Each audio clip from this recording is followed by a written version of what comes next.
জেলায় জেলায় জাল পাসপোর্ট চক্রের রমরমা। আর এই জাল পাসপোর্ট রুখতে তৎপর এবার লালবাজার।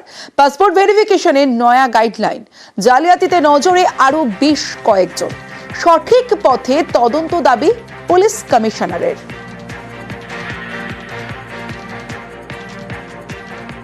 পাসপোর্ট নিয়ে আমাদের নতুন গাইডলাইন সবাইকে আমরা দিয়ে দিয়েছি, কি কি করতে হবে অ্যান্ড কিভাবে এটা প্রিভেন্ট করা যাবে। অ্যান্ড ইনভেস্টিগেশন ভালোই এগোচ্ছে, স্টিল মানে ইনভেস্টিগেশন নেই আছে, আরও অ্যারেস্ট হবে। আমরা জানি মানে প্রোগ্রেসটা ভালো হচ্ছে। এবার জেলায় জেলায় ছবিটা দেখাবো, হুগলি বারাসাতের ছবি দেখাবো। প্রথমে হুগলির ছবিটা দেখাবো। জাল পাসপোর্টে আরো পুলিশের যোগ। এবার গ্রেফতার পুলিশের হোমগার্ড। আগেই ধৃত প্রাক্তন এসআই পুলিশ কর্মীর বাবা। চন্দননগর পুলিশের জালে হোমগার্ড সহ 3 জন। মোহাম্মদ ইমরান নামের হোমগার্ডকে গ্রেফতার করেছে পুলিশ। কেন ধরলো? বললাম না, আমাকে তো ফাঁসানো বলে। জালি পাসপোর্ট করেছেন নাকি? না, আমি করিনি। আপনার সঙ্গে আরো কারা কারা ছিল? জানা আছে, ও আছে, মোহন আছে। বাকি যে দুজন ধরেছে তাদের চেনেন আপনি? একদম কিছু পাড়াতে থাকতো। আপনি কি কাউকে পাসপোর্ট করে দিয়েছিলেন? না। তাহলে যে পাসপোর্ট রিসিভ করে সে আমাকে ফাঁসিয়ে দিল।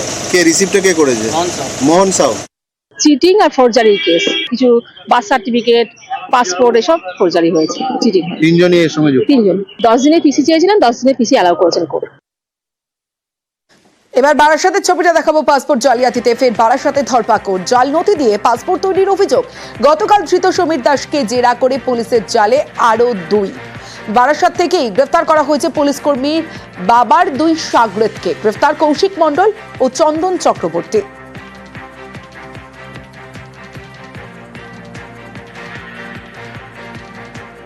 পুলিশ নিয়ে গেছে, কিন্তু জানলাম কি কারণে নিয়ে গেছে সেটা আমি বলতে পারবো না। কি করছে না করছে আমি তো জানি, অনলাইনে কাজ করে, এইটুকু আমরা জানি।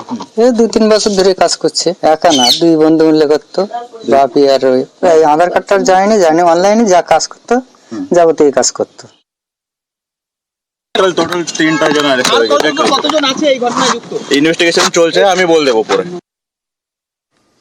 পাসপোর্ট জালিয়াতিতে পুলিশের নজরে পুলিশ কর্মীরাই। এবার স্ক্যানারে 5 থানার অফিসার ভেরিফিকেশন অফিসার।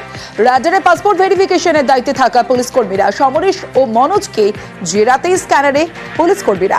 কলকাতার 5টি থানা এলাকার ঠিকানায় ভুয়ো নথি।